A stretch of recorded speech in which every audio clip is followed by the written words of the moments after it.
Eric, that song was She Bop. The artist was Cyndi Lauper. The album was She's So Unusual, and the year was 1983. And it harkens back to a time of innocence in which the whole world didn't immediately understand what Cyndi Lauper was singing about. That song was one thing. A second thing it harkens back to is a different economic era in which people actually went to record stores and purchased music, and that was the main way they could hear what they wanted to in their home. And it also was 2 years before a not proud era of Puritanism in the United States.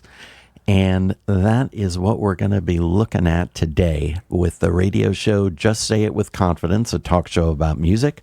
As always, I'm Gray Wheeler, joined by my co-host, DJ Eric Maddox. Yes. Our theme is 40 years after the Filthy 15, revisiting Tipper Gore's PMRC, Part 1.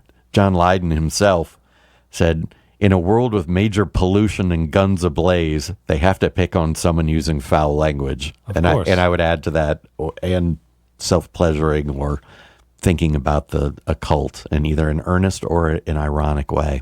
Yeah, when it comes to sex and violence, sex always is the thing that gets shut down way before violence. Mm-hmm. And so to give a little historic reminder, 1985, so the Parents Music Resource Center, the stated design was to strengthen parental control over children's access to recorded music.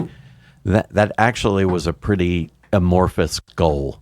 And one of the faults of PMRC was they did not band together, and have a coherent, this is our end objective, which not only would have helped their cause, but the backlash was pretty strong because people in the music industry, when there was such an amorphous goal of that, they understandably feared the worst. And Rick James is not on this list. He's on the list by proxy through women, which is kind of, in my opinion, a little passive-aggressive. It is aggressive. Here it is, coming in at number 13 on our chart of the PMRC Filthy 15, Mary Jane Girls doing In My House.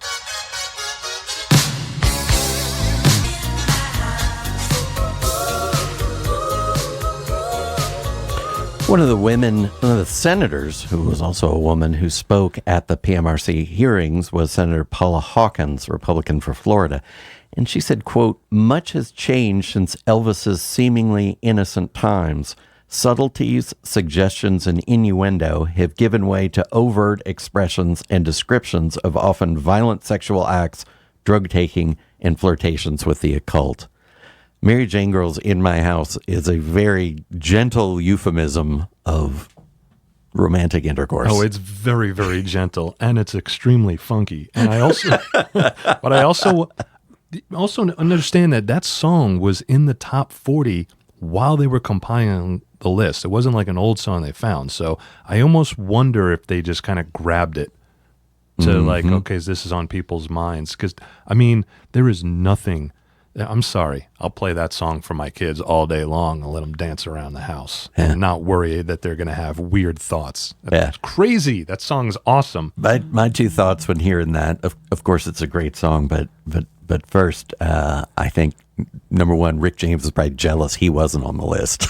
It's, Super Freak is pretty explicit. I mean, he talks about having a menage a trois. I mean, they literally say those words. And give the room number where you can go find them. Rick looking up from his coffee table in his living room, it's just a mountain of cocaine. He's seeing the list come through, like, I'm not on the list. Cocaine's a hell of a drug. Because I'm a black guy. Yeah, that's racism. Can't get on MTV, can't get on the list. I forgot about that. I mean, that's a crazy time. A lot of people forget that 1985, when this went on, there weren't soul and R&B artists on MTV. It was just, no. Rick James was singled out. They weren't going to put him on. I saw that video on Video Music Box. I did not see that video on MTV. I don't know if they ever showed that. And Mr. Zappa put one together about the PMRC hearings called Porn Wars. It's 22 minutes long. I just am giving you about 2 minutes of it as a close. I will see you next week on Just Say It With Confidence, a talk show about music.